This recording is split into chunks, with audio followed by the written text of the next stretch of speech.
props in my presentation. So anyway, hello sports fans. Tonight we're going to be talking about Major League Baseball in 1969. So I have a question for you.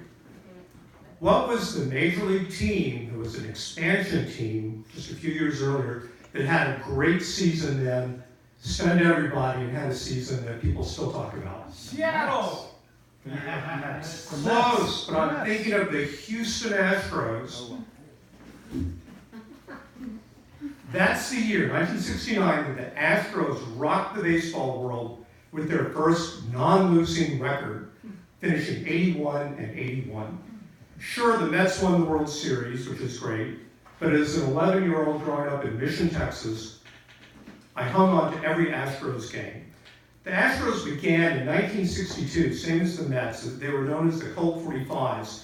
Then they changed their name when they moved into the eighth wonder of the world, the Astrodome. I remember going to the Dome in 1966 and being stunned at the enormous size of the structure with the colorful seats, the air conditioning, and the soaring rounded roof. Coming from Mission, population 11,000, this firsthand exposure to big leagues made me a confirmed Astros fan. I had an Astros poster in my bedroom, and I read Street and Smith's baseball yearbook cover to cover.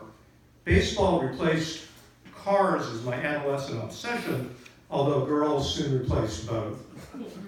I played 4 years in Farm and Bronco League, using my beloved Rawlings Brooks Robinson glove, which I still have 50 years later, so hanging on being an obsessive saver does have its benefits somewhere down the line.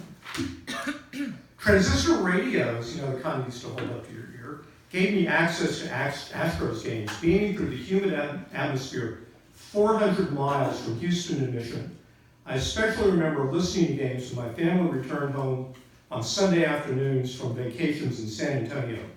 My mother would tune in on the 250-mile drive in a 1968 Chevy Impala, the kind with the white vinyl roof, and we'd listen as we passed through the Russian farm country, dotted by towns named Pleasanton, Campbellton, Three Rivers, George West, Alice, Fremont, Valferius, Rochelle, Edinburgh, McAllen, and finally Mission. And the action just keeps coming in a 162-game baseball season. I couldn't wait for the games to start on the radio, and then I would check the box scores and the standings the next day in the McAllen Monitor and the Corpus Christi Caller. The Astros swept 2 3-game series from the Mets that year. The apex of my Astros summer came on July 30th, when the Astros took a doubleheader at Chase Stadium, 16-3 in the first game, and then 11-5 in the nightcap.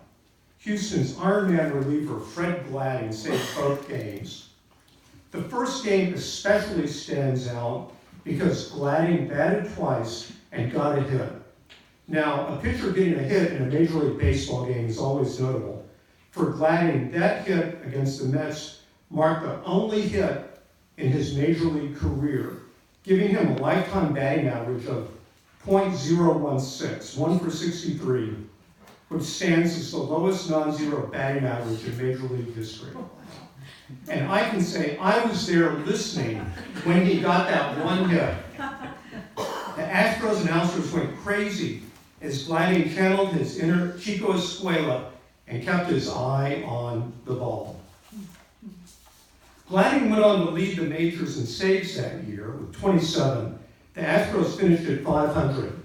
The Mets, they ran the table in 1969 and again in 1986. The Astros won the Major League title in 2005, but lost the World Series in a sweep to the Chicago White Sox. After some horrible seasons, the retooled Astros went all the way in 2017, and they're looking good this year. My boyhood zeal for following any pro team faded when I moved from Texas to the Northeast.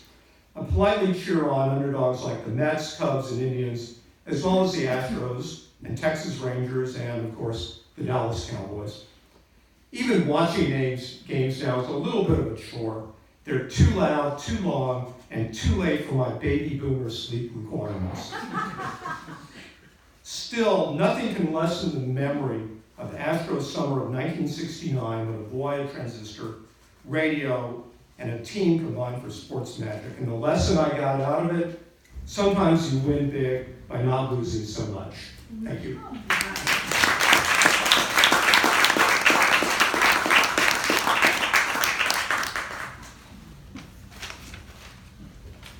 It's interesting that you have chosen 1960.